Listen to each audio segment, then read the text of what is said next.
Yo, and welcome back to the Banter Boys podcast. My name is Sanji, with me is Matthew. How you doing, boy? I'm doing good. I'm waiting for football to come back. Yeah. But the Olympics, I don't like Olympics football. It doesn't feel like when you watch the Olympics you should be watching football, but Yeah, I feel like football, amongst a few other sports, shouldn't belong in the Olympics. Like, give the basketball. limelight to the sports that people don't regularly watch. Yeah. So your table tennis. Yeah. Your badmintons. Yeah, those weird things. There was some canoeing thing I was watching where they had to just circle around in a whitewater rafting thing. Don't understand that, but that's fun. If you had to pick one Olympic sport, what do you think you'd represent your country in? Well, the only thing I'd be allowed to represent is maybe curling. The one in the Winter Olympics. Yeah. Because you can be pretty out of shape and just a regular dude. I was watching the women's archery the other day. Yeah. And I had my India cricket jersey on, because there was an Indian woman doing the archery, Yeah. and she looked pretty auntie. Like she looked pretty. She looked pretty like 36 and kind of normal. Yeah. And so I was like, yes. So there are some Summer Olympics events where you can be a normal looking person. Yeah, true. I think some people just have that God-given talent that they've just kind of harnessed, practiced, refined. Yeah. There's hope for us still, No, I'm confident that when I'm 48 or something, I'll start curling. And if you want to start curling too, India probably doesn't have a curling team, so. But I mean, Trinidad probably doesn't have a curling team either, right? So we could practice together. Oh yeah, and represent our countries. So I've got a very close Trinidad friend who's in one of my home league. Yeah. And yeah, he could probably play curling. I mean, anyone can sweep. Yeah, you'd assume so. All right, listeners, welcome back to yet another Inside Trax episode. I'm not going to ruin the surprise or which club we're going to talk about, so I'll let Matthew do the fan introduction. Tell us your name, your Twitter handle, the club that you're obviously representing tonight, where you're from, and a little bit about what you do. Okay, so I'm Matthew. I'll start off a little bit where I'm from. I'm from the U.S. Probably could have guessed from some of the earlier parts. I got family from India, and because I've got family from India, it means I have family everywhere. And that means London. So very early on, when I started visiting my family in West London, and I wanted to go see this football. It was impossible to go to one of the Premier League football clubs. You have to be a member. There's all these weird things you have to do, and can't do that. And down the street was a little club called Brentford. I think then they were in League One. Yeah. And you could just show up to the ticket office back then, just like hand over £12 or whatever. Yeah. Stand in the terraces, and I was like, "Oh, this is great!" You just stand, and everyone there is like, "Woo!" It was a classic lower league kind of vibe. The old Brentford Stadium was very classic, cozy neighborhood kind of like lower league vibe, which they've tried actually pretty good to carry over. But most of my adult life, I've lived in the flattest places in the Western world. So Florida, Belgium, Netherlands. Didn't see a mountain until I was like in my late 20s. Even like hills were a little bit. I mean, I've seen hills. Yeah. I've seen hills, but not really. But yeah, I've lived most of my life, my adult life, Belgium, Netherlands. So I can walk by Feyenoord Stadium. Mm. So I remember when Arne Slot was picked, I was like, oh, okay, to be Liverpool manager. Yeah. I think there were some people in the UK who were like, ooh, who's this guy? I'm like, oh, he's the bald guy. He's very bald. Feyenoord fans are pretty wild. Not just their ultras, like their fan culture, like in the media and stuff, pretty wild. Yeah. Coming from Brentford, we don't have a media culture, so that kind of stuff is a little bit fun. But it is interesting being a fan of like a sort of long-term, like since lower leagues kind of fan of a small British club, and myself not being British, because it leads to a lot of just funny conversations. Yeah. Like when you go to away games with other away fans, and they're like, "Wow, how did you hear of us?" And I was like, "Well, this, that." So it's kind of fun, like being, I don't know, one of the early, I guess, international fans of what is a small club, and we'll probably go back to being a pretty small club at some point, but at the least at the moment, the Premier League time has been pretty fun. I've really enjoyed going to away matches. That's been like the really great thing. Yeah. So going to Liverpool and Newcastle and stuff like that. So what is it that you do for a living, if you don't mind me asking? I do kind of like statistics, data science, all that jazz that they call it. So Fantrax is your jam then? Yeah, and it's a little bit more casual than, like, I really like baseball, but I don't like fantasy baseball. Yeah. Because they get way too... Statistics and data stuff can say maybe too much. Yeah. In that it's a little bit too easy to model things, which means people go really crazy for it. Yeah. I think in Fantrax and kind of like fantasy football, it's like a nice balance. Like there's a little bit of you can do your analytics, but a lot of it is just gut and having a good time. Yeah, for sure. So I don't think you have a Twitter handle, but you are on Discord and you're in the Banter Boys Discord server as well, and I've told listeners for the umpteenth time, come join the Discord, guys. It's a really fun place to be. But welcome back to yet another Inside Trax episode. We're gonna talk everything Bees, everything Brentford today. So quick breakdown for how this episode is gonna go. We've got 3 main segments. In the first one, it's a bit of a general discussion. We're just gonna talk about the impact of any sort of managerial or coaching changes, anything that's changed in the club hierarchy that maybe might affect some of the assets that we're looking at from Brentford. Then we're gonna look at previous season's performance versus new season's expectations, old system versus new system. So kind of discuss some of the transfers in and out of the club since last summer, and then round off that segment with expected formation and starting 11. And then obviously we're going to chat Fantrax in the second segment.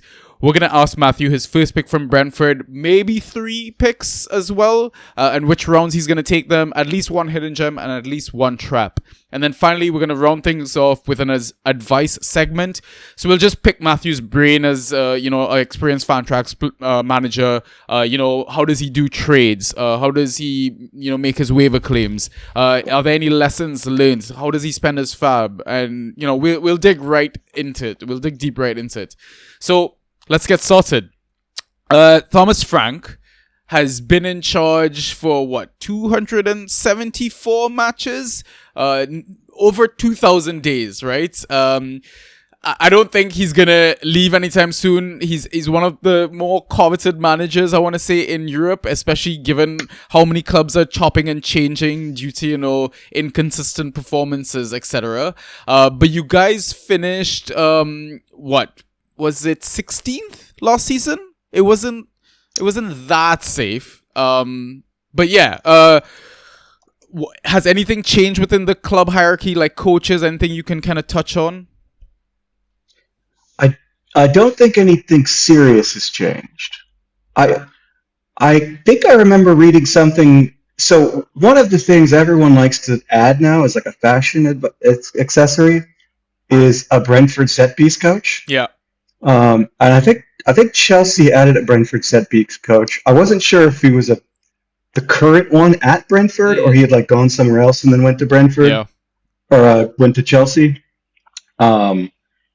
Maybe Manchester United, something similar, but that wouldn't really matter because apparently set piece coaches grow on some tree that Matthew Benham has growing in his backyard, where he can just grab another one and plug them in, and then eventually just sell it at the market for set piece coaches. But I think the coaching staff has been pretty stable. There was rumors, of course, Thomas Frank, could he go to Liverpool? Could he go into these other jobs? I think in general, he's the kind of person, when he came to Brentford, he came from a really bad situation where the manager or the owner really screwed him over. And so I think he's really prized and really understood the value of having like a stable situation where the owner works with you really collaboratively and wants to build a sort of program, a system, and trusts you to do so. And I think that's one of the reasons he's really been around so much, is that he'd be selective in where he would go after that. So it would have to be really the right environment, and obviously, usually when there's a job opening, it's usually not the right environment because that's why there's a job opening somewhere else. So, yeah, true. So that luckily has meant that he's still here. Yeah. And it also means that there's not as much unexpected things that can happen from year to year. I kind of have a feeling as to how he's going to run things and how things are kind of going to have to play out, and how he's going to deal with adversity and those kind of things. Yeah. So what did you think of last season's performance? Obviously, it was a bit of a tough situation not having Tony for most of the season, or at least half the season.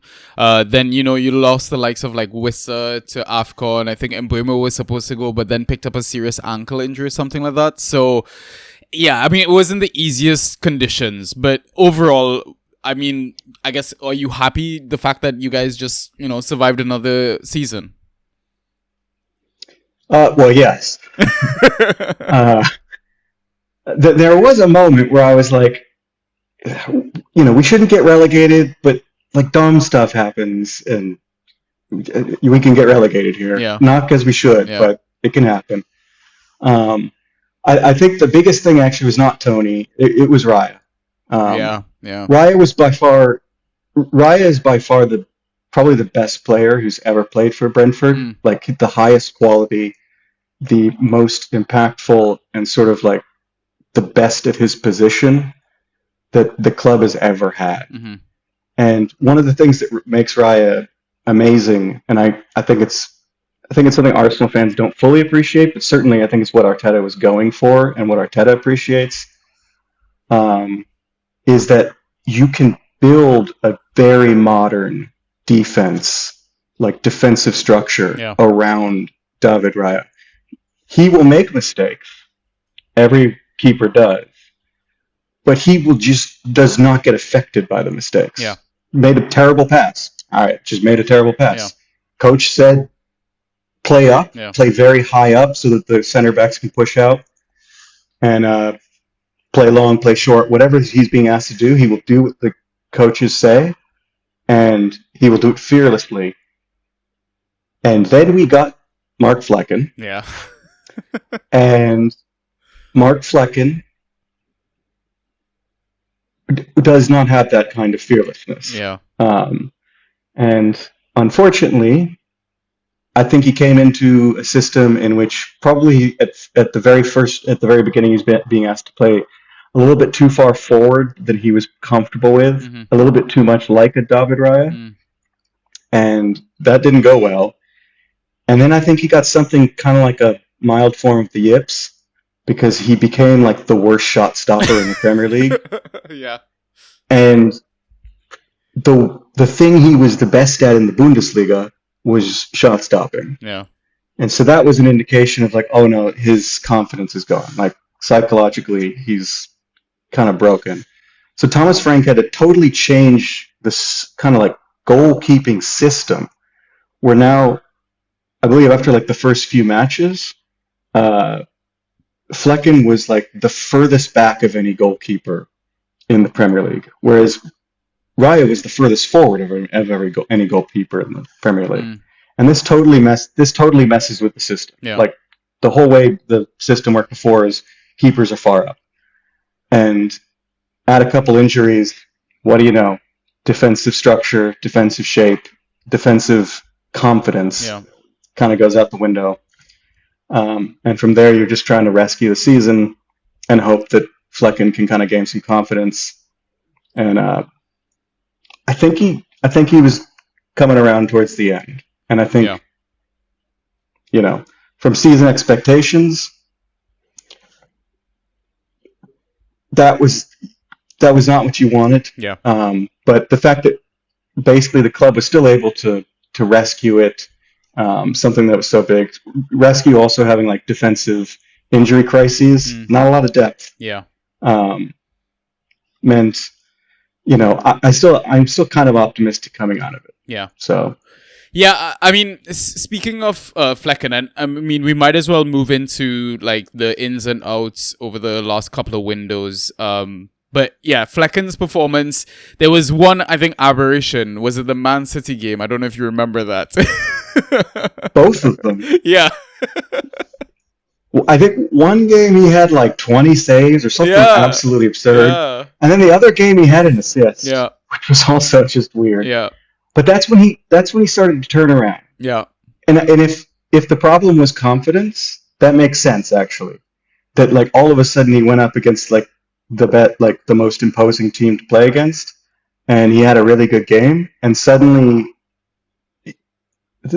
his play and his kind of chemistry with the defense got better. And so I have a little bit more confidence going into this season that maybe we're going to get a Flecken that, after summer, Thomas Frank has been able to work with him and kind of really come to understand who he is and like what he's comfortable with and design a system maybe moving forward into this season that doesn't expose him and also isn't kind of made up on the fly, out of a sudden panic situation like, oh crap, he can't do what I wanted him to do. Yeah. Cool. So in terms of outs, looking as far back as last summer's window, there's just, I guess, one name I kind of want to touch on because we already talked about, David Raya, but Pontus Jansson going back to Malmo. Do you think he was a massive loss for you guys, especially in such a, injury riddled season? I would say no, but that's also because Brentford just brought in Zanka. Yeah. Who I don't think had any club. He was just Zanka's also Danish. I think he's on the Danish national team. And Brentford can usually just call up some unattached Danish player and they can come in and join. Yeah. And I don't think there's probably a big difference between Pontus and Zanka. You don't want either of them as your starter, but both of them slot in. Both of them have experience in the Premier League, so I don't think Pontus leaving was that big of a deal. Yeah. So, was it Zanka that had like some sort of a funny nickname or something like that?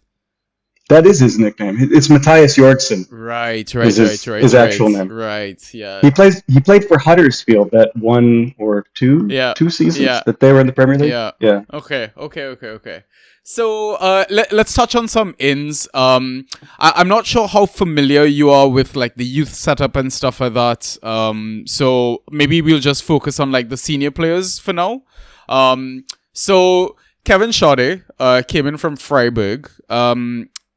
I mean, he didn't really get a chance to show as much of what he was with because, again, another injury, right? Yeah. He arrived with an injury. Yeah. And then summer went by and you're like, oh, now we're going to get shot at. And then he went down with an injury. Yeah. And so, who knows? I mean, he's been playing preseason from what I noticed. Are you? He's healthy. Are you expecting him to be like a big part of the setup moving forward? High ceiling. Yeah. possibly, could be rotating with someone like KLP. And so if you end up in a situation where like KLP gets hot and is looking really good, maybe Shada's not starting as much. But if Shada should be the starter going into like a starting forward going into the season. Yeah. And most people think he's got the highest ceiling. I mean, Germany gives him call-ups, Yeah.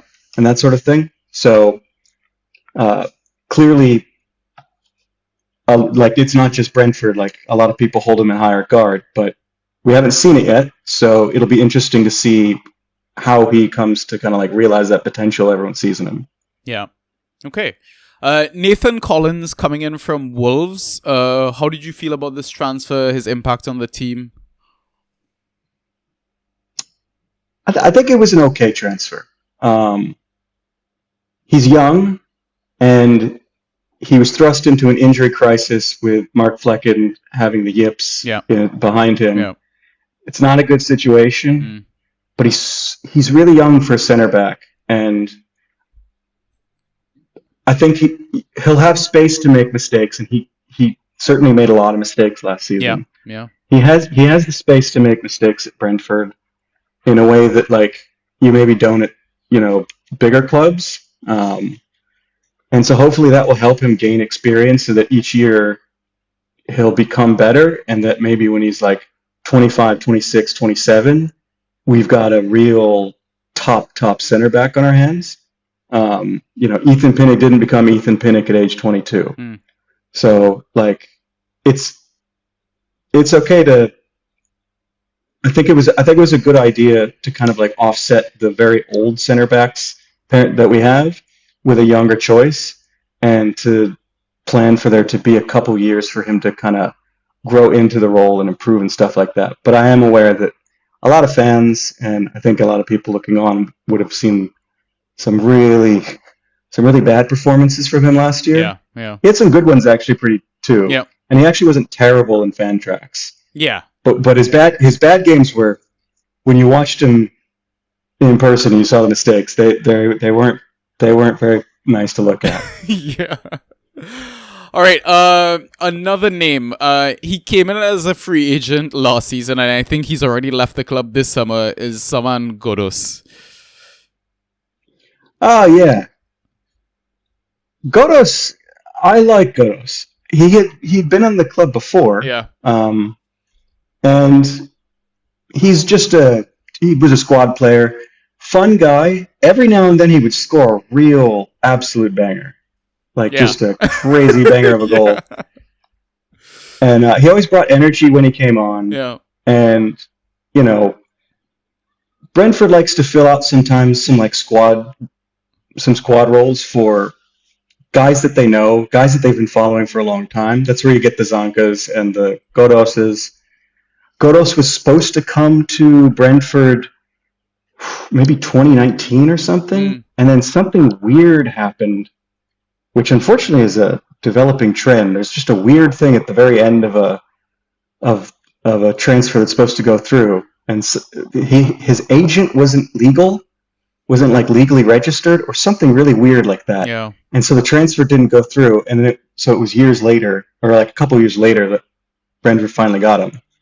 And that's going to be a repeating trend on maybe another player I'll bring up later. But okay, interesting. Another name, Neil Maupay, coming in on loan from Everton. He was back home in a sense, right? And I think he was warmly welcomed. And I don't think many clubs like to welcome Neil Maupay. We love Neil Maupay. What a shithouser, man. And he, like, he comes, he came to England and he's going into the lower leagues. And, like, you can be, like, lower leagues that, like, there's a little bit more shithousing going on in the lower leagues. Yeah. The cameras aren't really as prominent. Yeah. But I think he just felt like he belonged. It's a bit similar to Said Bin Rama. Like, these were players who just felt like they belonged at Brentford, which not everyone does. And so him coming home, I think was just a really welcome thing for him. Yeah.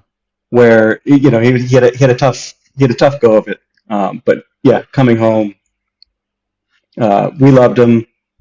We know what he was. He's not going to score 27 goals or something like that. But Yeah. every goal he scored was fun. Awesome. So I mean, I'm seeing a bunch of other names, and I'm assuming they're all pretty much part of either the B team or like the youth team or something like that. So I'm gonna rattle off some names, and if you find one or two that is worth mentioning, then you can say so at the end. If not, we can move on to the winter window. So there's Ethan Brearley, Romeo Beckham, Jisoo Kim, Arion Zabelli, Ethan Laidlaw, Riley Owen, Benjamin Frederick, Ashley Hay, Benjamin Arthur, Ewan Morgan. Any of those names stand out and worth mentioning, you think? No, all B team. Yeah. Romeo Beckham is David Beckham's son. Yeah, I've heard that. Yeah, yeah, but David Beckham, he's got something going on with Brentford. Right. I don't. He's probably got some share. I wouldn't call him. He's not like an owner and he's got a controlling stake or something. But he's got something going on with Brentford, and I think as part of it, it was like, yeah, bring your son over. We'll put him in the B team. Fair enough. So moving on to the winter window, there wasn't anyone that really came in. There was like a loan recall. Looking at the wrong one. Yeah. So looking forward to the winter window. So you guys got a couple of players, right? And I think the most memorable move was Sergio Reguilon coming in on loan from Spurs. Yeah, that was nice and impactful. Yeah, he was different. Yeah. Now it's one thing is when I would go to matches in person, Reguilon can be really frustrating to watch. Yeah. Because some of his off the ball positioning, which is hard to see like on the television camera angles, is maddening. Yeah. But then he pops up and he gets an assist from the fullback position, which that does not happen at Brentford very often. And then, Yeah. Then I have to say, well, okay, that's actually worth some maddening off the ball positioning. So that was a really nice little ad. Yeah. Very low stakes. It was just a loan. It was a good emergency ad. Yeah. I think it really he brought a lot of energy. So yeah, I thought that was really successful. Yeah, I mean, obviously you missed the likes of Rico Henry as well, right? Being out for the entire season, and he was pretty much the outlet down that left-hand side as well. So, yeah, I mean, I even when I went to games in person, actually, like last season, if I had to think of it, I'm pretty sure I went to Brentford for most of the games that I watched last season. And yeah, Reguilon stood out. Just constantly bombing down that left-hand side, putting in crosses, took some set pieces every now and then. Like, yeah, very, very, very tidy player and useful Fantrax asset for those who had the opportunity to roster him. There's some other names. Again, I feel like these are more like B team players, youth players. Ryan Trevitt, Eunice Konak, Brent Kohaus, Hakon Valdemarson, and oh my god, what is this name? Mukamadali Urenboev. Wow, what a name. I'm pretty sure I butchered that first name though. Recognize any of them? Anyone worth talking about? I mean, Konak could be interesting, but he's 18, defensive midfielder, and he needs to put on some muscle. But he's featured some in preseason. Again, he's going to be a B team player. Yeah. So, the B team players moving forward this season, they will be there to slot in on the bench when there's an injury crisis. Yeah.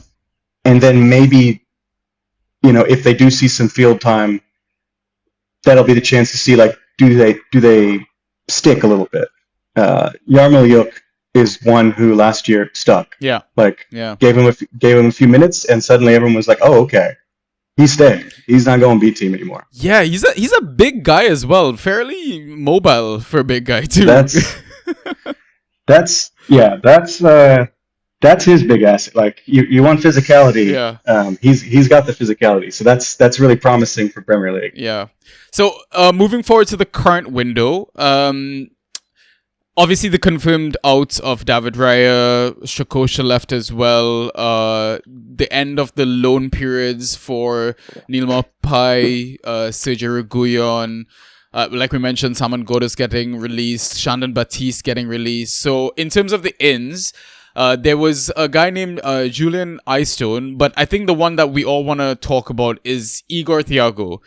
Looked great in preseason, but yes again, story of Brentford season, another fucking injury. Can I talk about my conspiracy theory on him? Sure. So, nobody in English media says anything about this, but I'm not too far from Belgium. Yeah. And there are some whispers of some funny stuff about that Igor Thiago deal. Interesting. And I just want to point out, Yeah. last January, Brentford spent 33 million on Nusa from Club Brugge. Yeah. And Nusa agreed. Yeah. And he flies to Brentford. Everything's signed and dotted. Just needs to go through a medical. And Brentford decide that there's something in the medical they don't like. Right. And Nusa goes back. And then some Norwegian media is like, what? There's nothing in his medical that should be wrong. Like, we're team doctors. Like, nothing here. Yeah. And then magically, in February, which is a really weird time to make a transfer, Matthew Benham himself shows up in Bruges and negotiates, lo and behold, a 33 million pound deal, probably euro deal, for Igor Thiago at Club Brugge. The same price. Yeah. And it's way beyond what anyone in Belgium could understand Igor Thiago for going for. Yeah. He probably was viewed as being like a 15 to 18 million kind of player. And that is a little bit suspicious. I don't think that necessarily means he's bad, but it smells a little bit like something was going a little bit wrong and possibly, who knows? Yeah. But possibly, like, Benham was trying to keep good relations open with Club Brugge. And ultimately, at the end of the day, Brentford really doesn't have any big attachment to transfer fees. We want to throw money at people, and they won't take it. Yeah. So, throwing money for a big overpay on a player to keep relations maybe good with like a good Belgian club, I don't think was a problem for Benham. But if maybe there are some people who are thinking when they saw the price tag that Brentford truly think that he's a 33 million euro player, I don't think that's true. I suspect they like him, and they think he's probably like a 15 to 18. Yeah. But they wanted to rescue some relations, and you know. So that's my conspiracy. It's just a little bit too coincidental. Yeah. And who does a 33 million euro deal in like late February? I've never seen that ever. Yeah, I mean, fair point. It'd be interesting to see, like, you know, there's always these, the truth always comes out, you know, years later down the road. Somebody's gonna do a podcast, somebody's gonna write a book about it. So we will definitely have to revisit this topic and see whether or not your conspiracy might be It'll come true. out on the Belgian. It'll come out on the Belgium side because Benham, he loves keeping a lot of stuff to himself. He's a gambler, so fair enough. You know, fair enough. He keeps his cards close. So looking at old system versus new system, right? From what I remember last season, you guys kind of switched between like a 5-3-2 and a 4-3-3. Yes, what's up? Oh, there is a new transfer today. Oh, really? Okay, what's up? Jens Kajust from Napoli. Okay. Or at least Fabrizio Romano. I just wanted to shout him out quickly. He's a defensive midfielder from Napoli because he was at Midtjylland including some of the period where Benham still owned part of Michelin. He sold it at some point. And Brentford wanted to get Cajuste in 2021, but then Rennes in Ligue 1 came in and kind of went in there. And then Cajuste wanted to go to France. But then somehow that broke down, and then the next window in 2022 winter, he went to Reims, also in Liga, and was there for about a year, and then Napoli came in and swooped him up. But Conte, not interested in this kid, so Brentford swoops back in, and basically for the same price they were bidding on way back in the day, looks like he's available. But that was like 8 hours ago, was the kind of news on that. Interesting. Okay. So maybe yes, go ahead. Well, that one will be interesting because it's what I was mentioning before. That's a really long, like scouted kind of thing. So you imagine Brentford knows exactly the price they wanted for him. Yeah. And what they expect to get from him. So it could be a rare case where maybe he sees playing time early on. Because usually Thomas Frank takes a long time to actually play guys. Okay, interesting. So, moving on to the formation. So you guys, from what I remember, used to play, either 5-3-2 or like a 4-3-3. What are you expecting then next season? So I mean, we might as well talk about starting 11, etc. So start of the campaign. What are you hoping to see?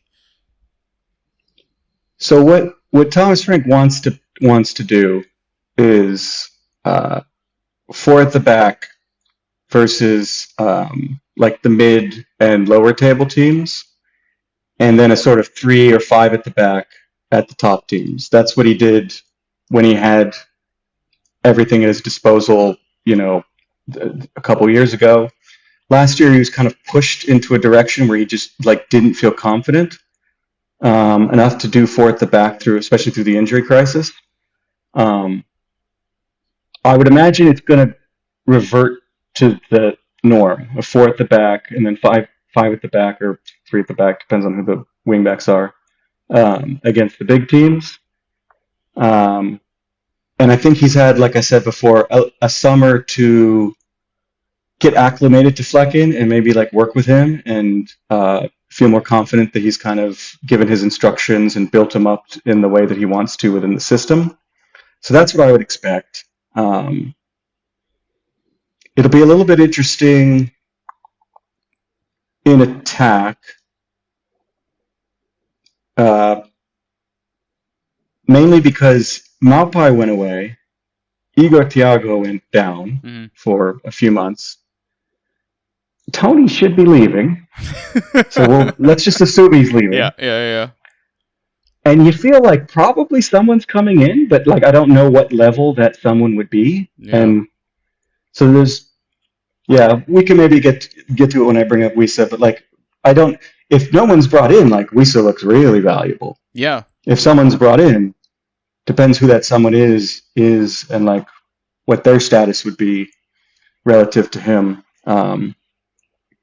But I would expect, when it's 4 at the back, 3 attackers, Buemo, Shada, Risa, a midfield of Norgard, who's maybe getting a little bit leggy. Yeah.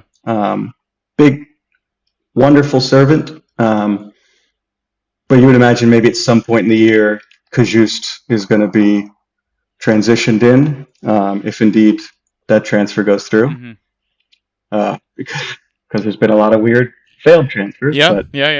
Assuming. Yeah. Including Cajuste for 2021. Yeah. But if he goes through. And then in front of that, Jensen, Janolt, maybe Yarmolenko starts to see some time.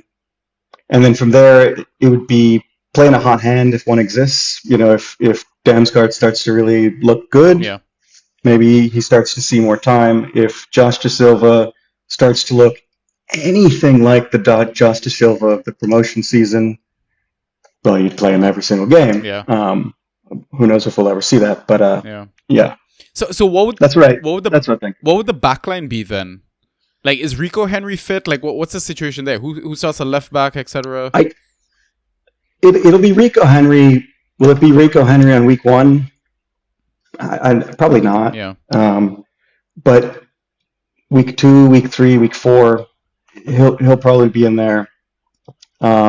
Similarly, Aaron Hickey.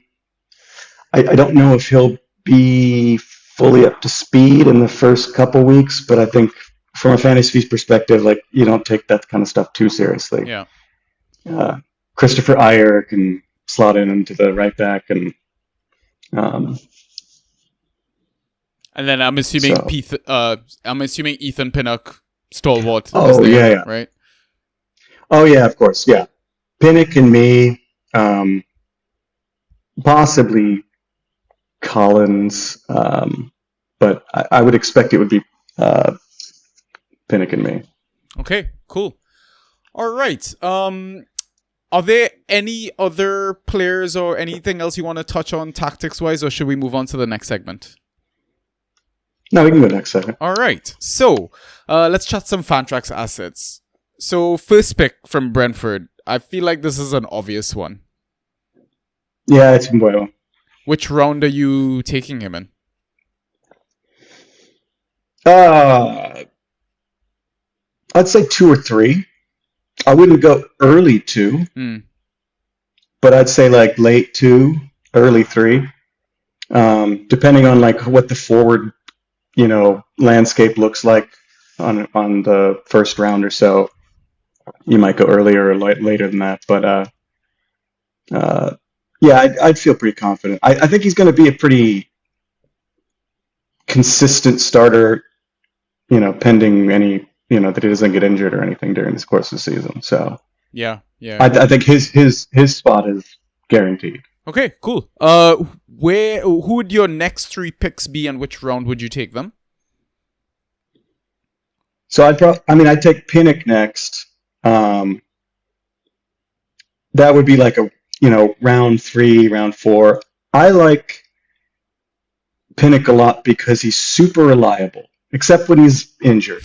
Yeah. But that is a high floor dude, even when Brentford concedes a lot of goals. Yeah. There's just his stat line. There's just numbers everywhere. Yeah.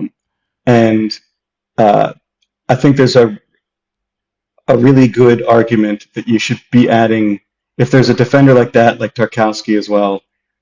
You want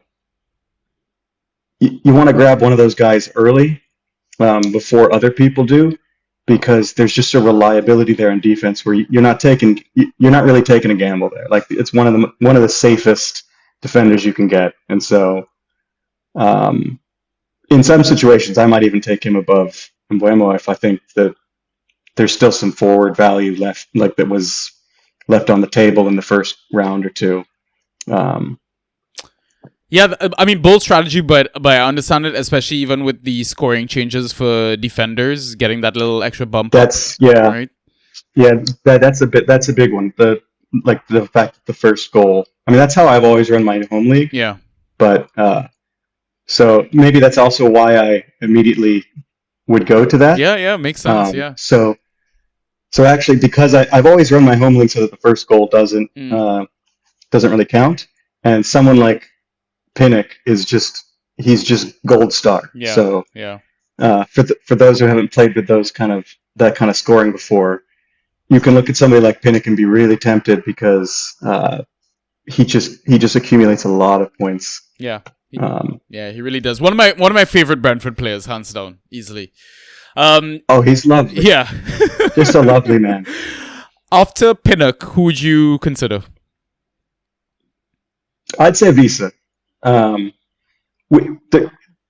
Visa could be very sneaky if Brentford don't bring anyone else in. Yeah. And Tony goes. Yeah. Because then you've got, it's his role as you see it, and he's pretty reliable to be a solid kind of forward. The question is if somebody else comes in, but So, if no one really bigger than him is coming in, 5 or 6 could be a really good range to get some value from him. Yeah, it's strange. I've been seeing Tony go like as early as round 2, 3, 4. I've not really seen anyone grab Visser. It's so weird. I mean, my assumption is that Tony will go. So then then you're kind of trying to figure out, like, the thing is, Tony is kind of old. Yeah. And now the quote unquote big Premier League clubs, some of them are like decided that they're businesses instead of like actual clubs trying to win things. Hi, Chelsea Football and so Club.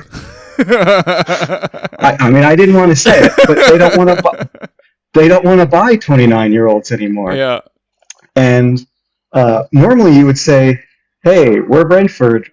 We have like a really proven and like bulldog of a center forward who knows how to play in an intelligently run kind of football club, England national.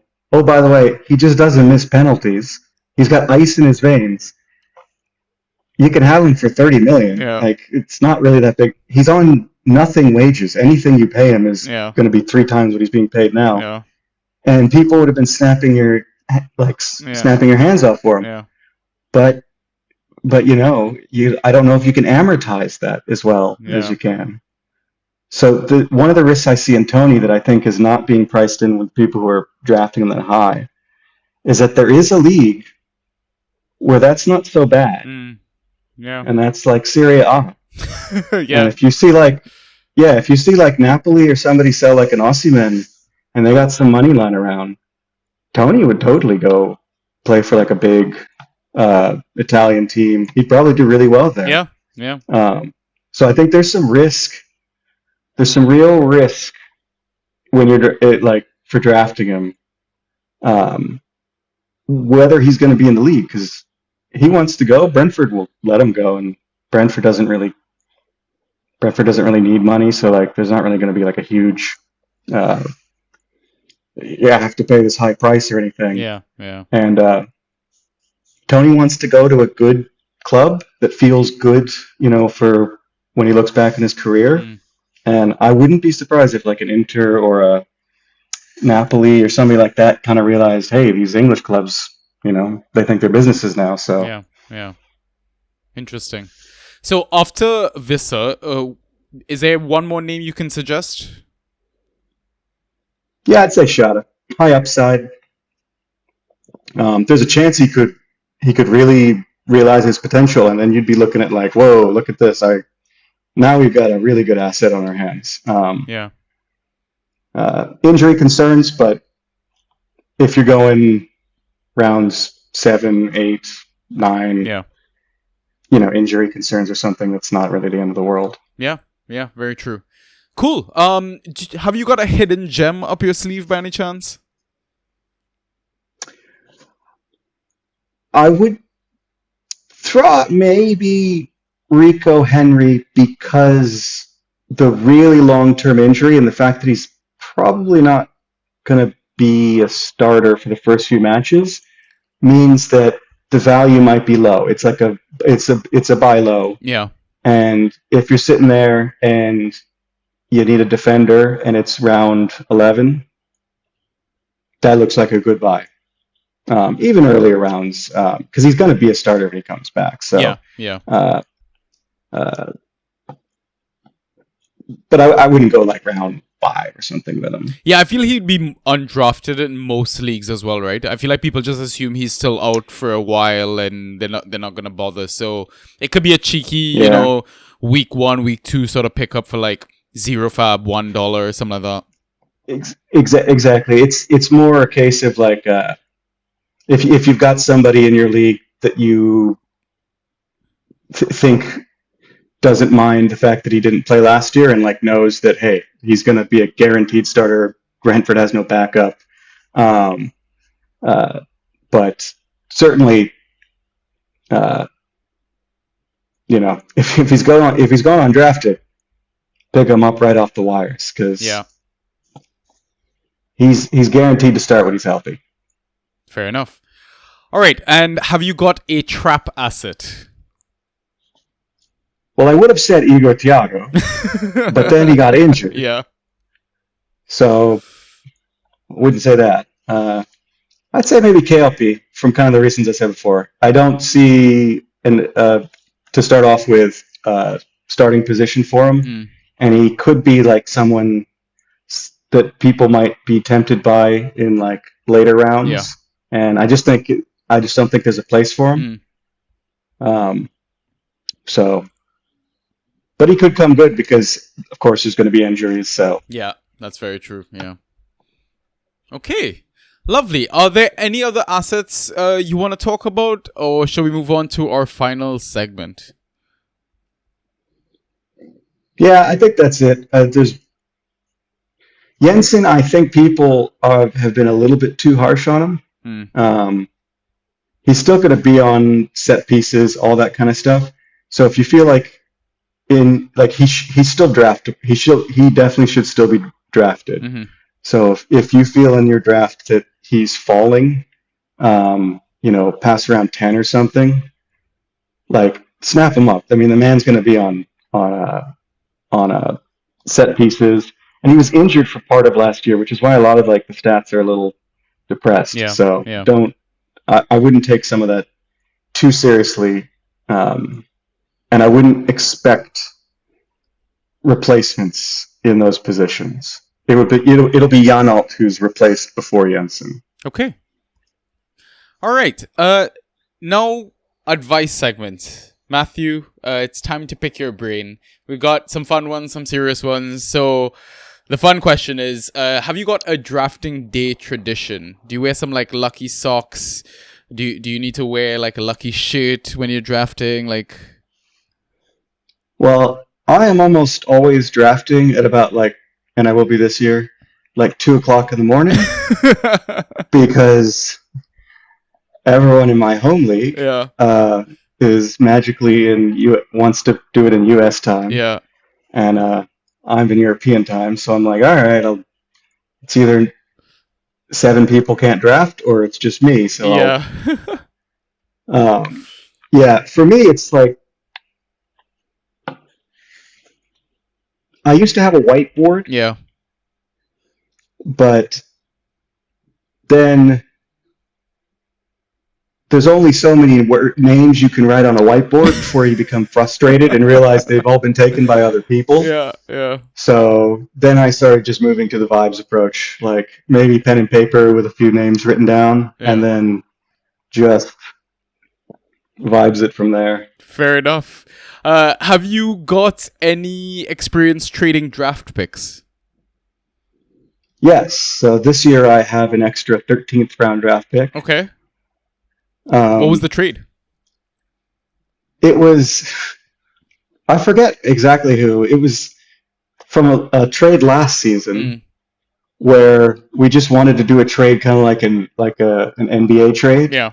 Where you trade a player in the moment and then add in a draft pick from the next year. Yeah. And I'm someone who really likes to play around with and has a lot of fun in like rounds 9 through 14. Yeah. Because that's where the pool gets interesting. Yeah. And so, yeah. Hey, to other people, those rounds are not really that important. So I asked for an extra 13th round. And I got that in. On the day, I usually find people are they like to guard their picks. Yeah. And then in the moment during the draft, I think there's not enough time to make a safe evaluation of what's good value and what are you really trading away. Yeah. So yeah, fair enough. Yeah. I might try it this year. Okay. Interesting. So in terms of FA claims, waiver pickups, do you have a particular strategy with that? Oh yeah, I'm FA claims. I'm just picking streamers. This guy's in the starting lineup. Let's add him. Never heard of him. Let's do it. Do you run a fairly thin squad then? Do you stream a lot of your positions, would you say? Oh yeah, I stream a ton. But a lot of the reason I stream is I like it. Mm. Um, so my and I like sometimes defenders and midfielders because those are sometimes nice to pick off, like based on like what matchups are. Um, and I think a lot of people are quite conservative and don't really like picking defenders and stuff. So that means the pool has a lot of options. Yeah. Um, uh, although last year I couldn't do that very much because I had like the best defenders. I had like Tarkowski, Van Dijk, Trippier, Holy. and no, I won the league because it was like Sounds like you walked that league.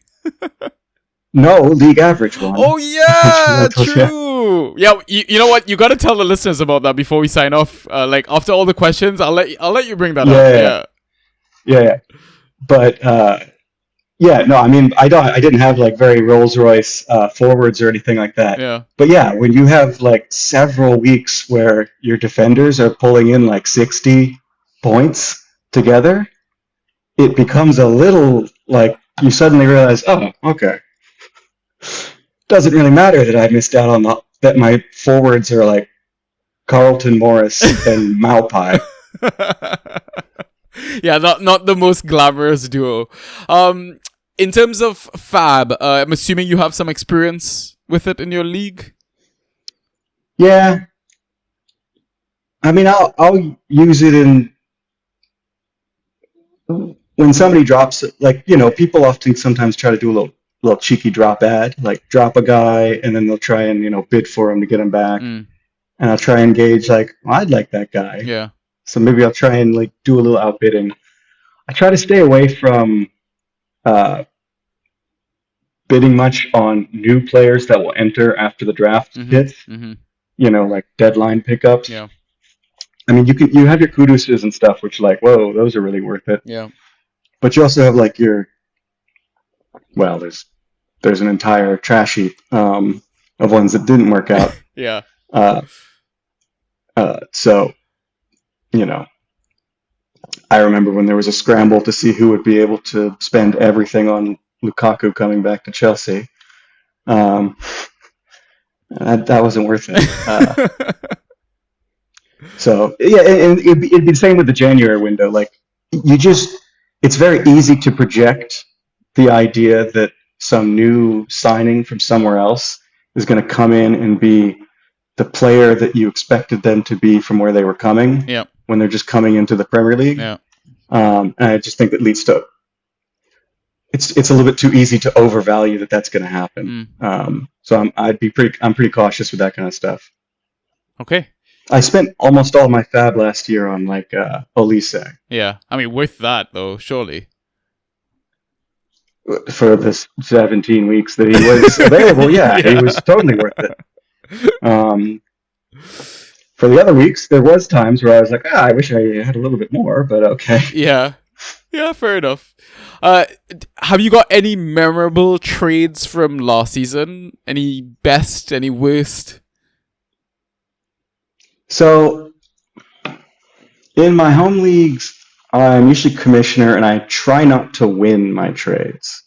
Meaning, I don't want to come across as if I'm trying to get one over on somebody else. Yeah. So I try to come up with a trade that to me seems really equal. Okay. And I'll explain to the person why I think it's equal. Like, listen, I've got too many Bournemouth players, and I don't need. One of them is always going to be on my bench. You don't have any Bournemouth players, but you have whatever. Wolves. You have too many Wolves players. So this is a pretty even trade, that sort of thing. And so usually they come out pretty equal. Mm-hmm. But last year I gave up Solanke. And like I just said, my forwards for a period were Carlton Morris and Maupai. So I would have maybe preferred not having done that. But it was hard to know that he was suddenly going to explode. Yeah. Only like 4 or 5 weeks in. So yeah. I don't blame myself for not seeing the future. I just kind of wish I just accidentally didn't do that particular deal. Fair enough. Before we move on from Brentford completely, are there any assets you would suggest buying low or selling high given the start of your season? Which is kind of tough, right? Crystal Palace at home, then Liverpool away, Southampton at home, but then away to City and away to Spurs. I would, yeah, I would just check if there's any surprises that Thomas Frank is going on with the lineup. Like I said, Yarmoliuk, the club really likes him. Like, there's been real signals that they've been also been given off to like the fan groups and stuff that like, hey, we think this guy's serious. Yeah. So like, there's a chance like if you start seeing him in a starting lineup, second, third week of the season, you could be looking at someone like, okay, they're thinking this is going to be long term, what the starter's going to be. You don't expect there to be too many surprises, but that's one I'd keep an eye out for. Selling high, yeah, that would be tricky. It could be Shada again. Very high ceiling, Yeah. but you don't know because he hasn't done something. So if you start to get a little bit of feeling of like he's looking a little bit lackluster, is his reputation still high enough in the community? Can I get some value for him before Okay. So yeah, I think maybe like I'm looking at that Southampton fixture. I think if he pops off there, maybe I'd sell high on Sade. But then given the fixture difficulty, I'm wondering maybe one of the defensive assets we could possibly buy low on. Because it should just get better from there, right? Yeah, and there's a little bit of the, ire at right back. Right. If Hickey, I mean, he's versatile. Yeah. And he was starting to look pretty good last season. So, is he going to be someone you have in your team the whole season? Probably not. Yeah. But he could be a really interesting option to pick up. Okay. Lovely. So, final question. What lessons have you learned over the past few seasons as an experienced manager that you're going to be taking into the upcoming 24-25 campaign that you think will help you? And what advice would you like to share with other managers that listen to this podcast? Well, number one is the draft ain't that important. Yeah. As long as you don't end up with a team of like all my top 5 picks were injured, or what was I thinking drafting 3 Sheffield United defenders or something like that? Yeah. You should probably be okay. Yeah. And the other thing is, it's fun to stream. Yeah. And the thing is, when you do that, you accidentally end up on players that like nobody was really thinking about. Yeah. I streamed in like Ross Barkley. Yeah. I think like week 3 or 4. Yeah. Never dropped him again. He became one of the most coveted midfielders. Yeah.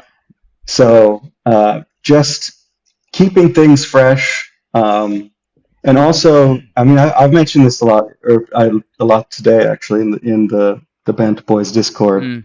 But like diversification. Yeah. Like you just want to have a bunch of different players from different teams. Yeah. Because you're really doing matchups. You're not really doing the whole year what was my average. That's what it looks like when you look at the player things. You see like what the fantasy points per game. But you're really actually doing individual matchups each week. And if you've got, 3 defenders from a single team, and that team is playing Manchester City or Arsenal that week, that's not good. You don't want to be in that situation. Yeah, it's true.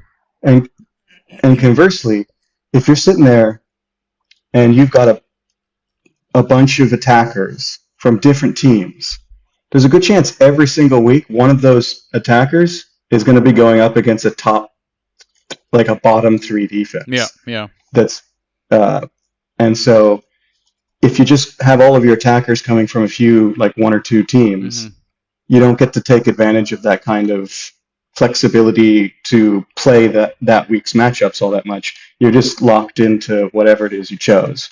And I've noticed, the players who lean into that flexibility a little bit more tend to do better than the ones who lock themselves up into one or two teams throughout the course of the season. Okay. Lovely.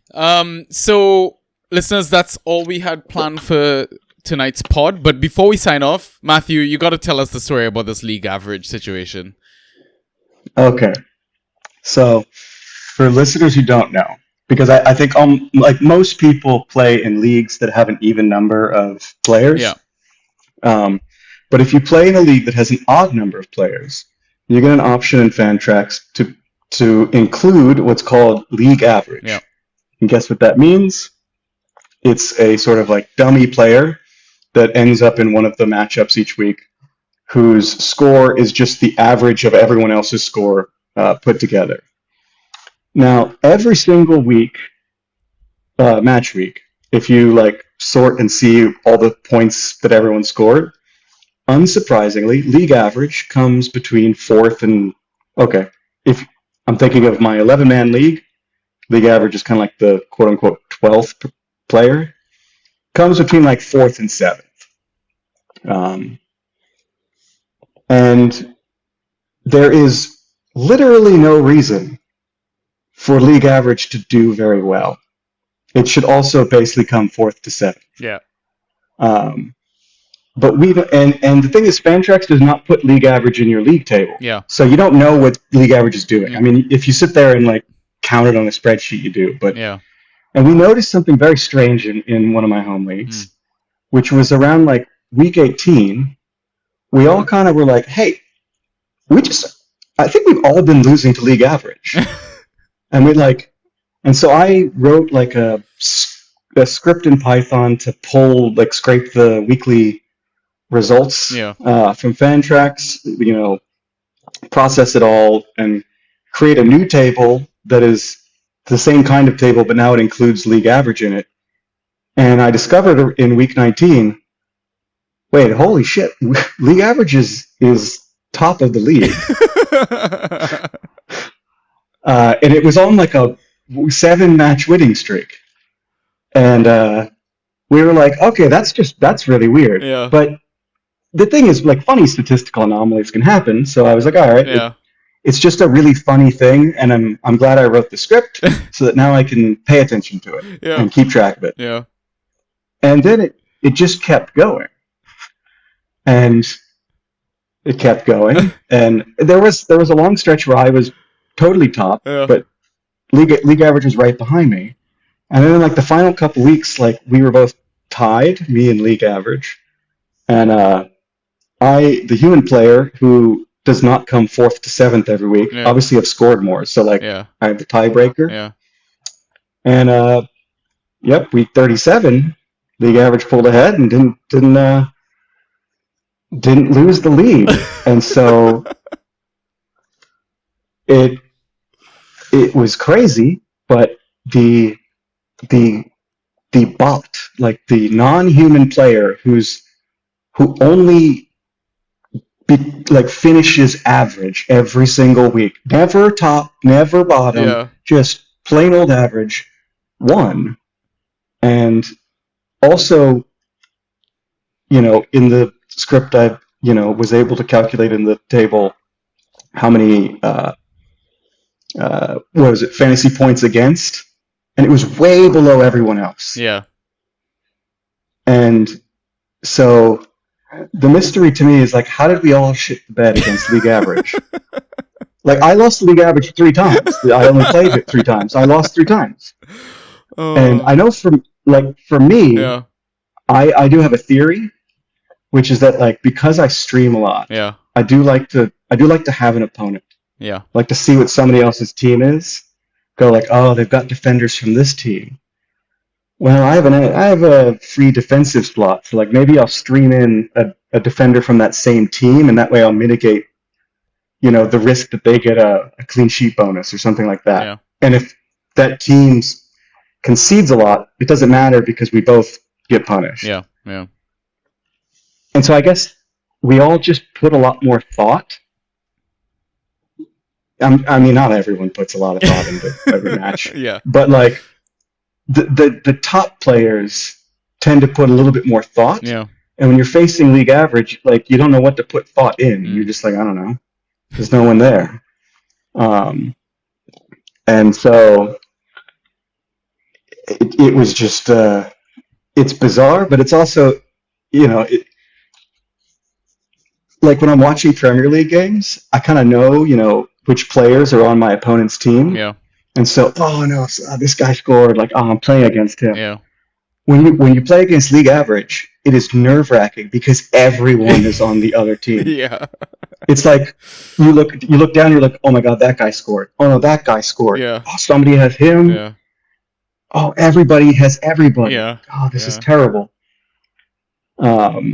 So it was interesting, like because of it, like I'm always going to keep league average now in at least my main home league.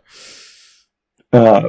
Just because, I mean, the experience told me, hey, it's like I said, it's just really fun. It's just a strange kind of opponent to mix in to the normal player versus player mix-up. And two, it may not be as average as you think. Yeah. It might be really, really good. Yeah, it was definitely one of the hot topics in our Discord that everyone was just fascinated about, and I think everyone's kind of looking forward to seeing how things are going to unfold in your league for the upcoming 24-25 campaign. So listeners, if you want to know the scoop, you want the inside story, you just got to join the Discord, right? And Matthew's definitely going to, I think, keep us posted on how the league average is performing. But I mean, that's all we had planned for the pod.